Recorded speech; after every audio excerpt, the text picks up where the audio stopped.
Hey everybody, it is Romania Black. I hope you guys are having a great week. We are on episode 3 of Given, and I'm really enjoying this series so far. The first episode took me a little bit to get into it. The second episode picked right up. I still am I'm really questioning this mystery behind Sato because I feel like we have not figured everything out about our protagonist, which is really odd because usually your protagonist, you're seeing everything from his point of view or her point of view. And so you usually have a pretty good understanding of what their home life is like, what their day-to-day internal thoughts are. But other than Sato telling us, the audience, that he's had a dream over and over again, that's been the only internal dialogue we've really heard from him. And instead, the story has kind of gone Uenoyama's perspective, which is really cool. I like that a lot. But it makes me wonder why we're focusing on Sato as the protagonist, why we started the show with him, unless there's some big reveal that's going to happen later on. So keep my eye out for that. I love the side characters of Kaji and Haruki. I love the fact that they all have this very, very real life world building that's happened. It's very realistic, and I really appreciate that about it. But yeah, so we're gonna get into episode 3. I hope you guys enjoy the episode. Leave your comments below, like the video, let me know what you think. But otherwise, we're gonna dive right into episode 3 of Given, and it is sweltering hot, but that's okay. I'm screaming internally. I'm sure I will be by the end of this episode, hopefully. So let's dive right in, guys, and I hope you all enjoy. And we're going to start this in 3, 2, 1, let's go.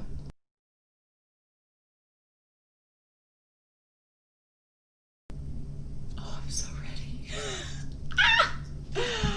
Oh my gosh. You guys, okay, I'm gushing because this episode was awesome.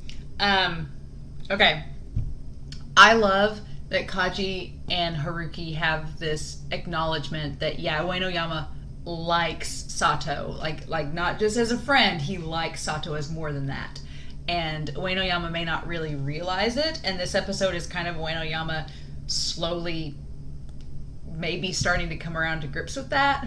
And I love the next episode is Fluorescent Adolescence, so it's all about adolescents coming into like their understanding of their emotions and their feelings towards people. And we have Sato, who has, clearly we figure out, has had this past.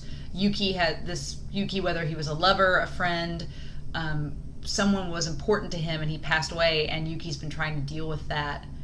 And I can honestly relate a lot to Sato when he's talking about he doesn't know how to react, like people laugh and cry. He emotionally doesn't know what to do, because I struggled with that a lot. Like when people have like a loved one pass away or something, I have a really hard time knowing what to say or what to do. It's like, do you just sit there and listen to them? Do you comfort them? Do you hug them?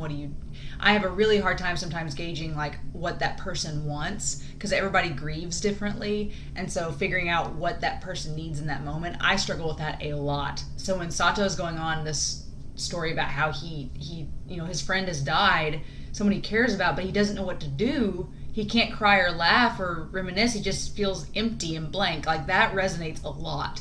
And oh my gosh, and the fact that Kaji heard that conversation and is like, ooh, Uenoyama may be in a little bit over his head, like more so than we thought.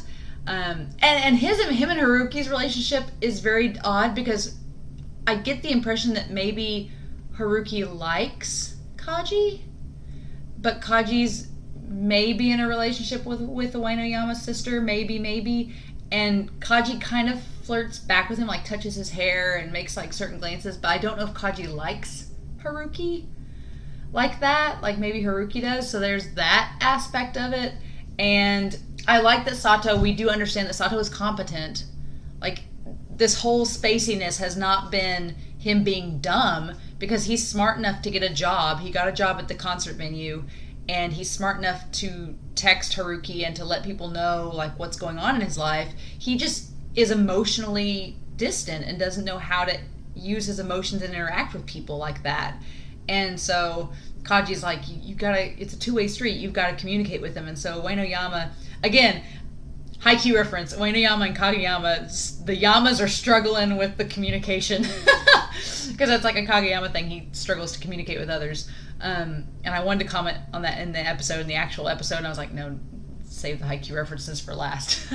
But oh my gosh, guys, this episode was so good. Like, the tension with the band members showing up and confronting Sato, I was like you could, it was palpable, like that tension in that moment. And I love how this show is portraying relationships and growing up. It's a coming of age story, but in just a really cool, unique way.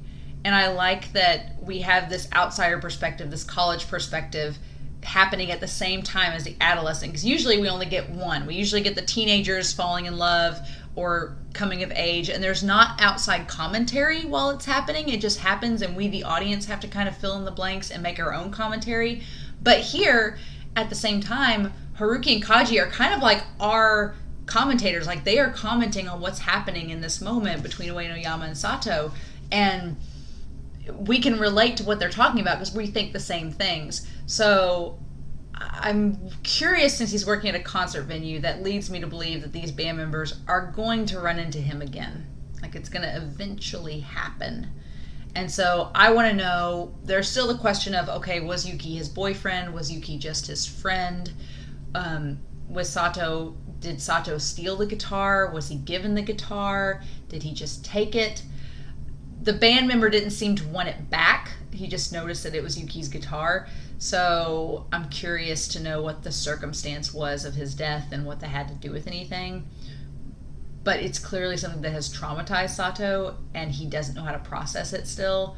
And that gives me hope that maybe Uenoyama can help him in that regard. And from the preview, we see he's like composing music, which is awesome. Obviously to go along with Sato's voice. So, oh guys, this episode was so good. I loved it so much. It has me like wanting to instantly dive into episode 4 because I'm hooked now. I'm hooked on Given. It's this relationship that's developing between Uenoyama and Sato, and Kaji and Haruki are gonna have to deal with it. And oh my god, Kaji's face when Uenoyama realized that Haruki had all the contact info for Sato and he didn't, that was so funny. Oh my gosh, guys. Okay. I hope you all liked this episode. I have a feeling that I'm going to be fangirling like a fool. I'm going to be internally screaming the next couple of episodes because this is getting so good, guys. I'm so excited. I may just dive into episode 4. I may just do it because I can't wait. So I hope you all enjoyed this reaction. Please feel free to comment below. No spoilers, please. I am loving going in this blind, but please let me know what you all thought, and I will see you all again soon when we do episode 4. But in the meantime, stay safe, and I hope you all have a wonderful week.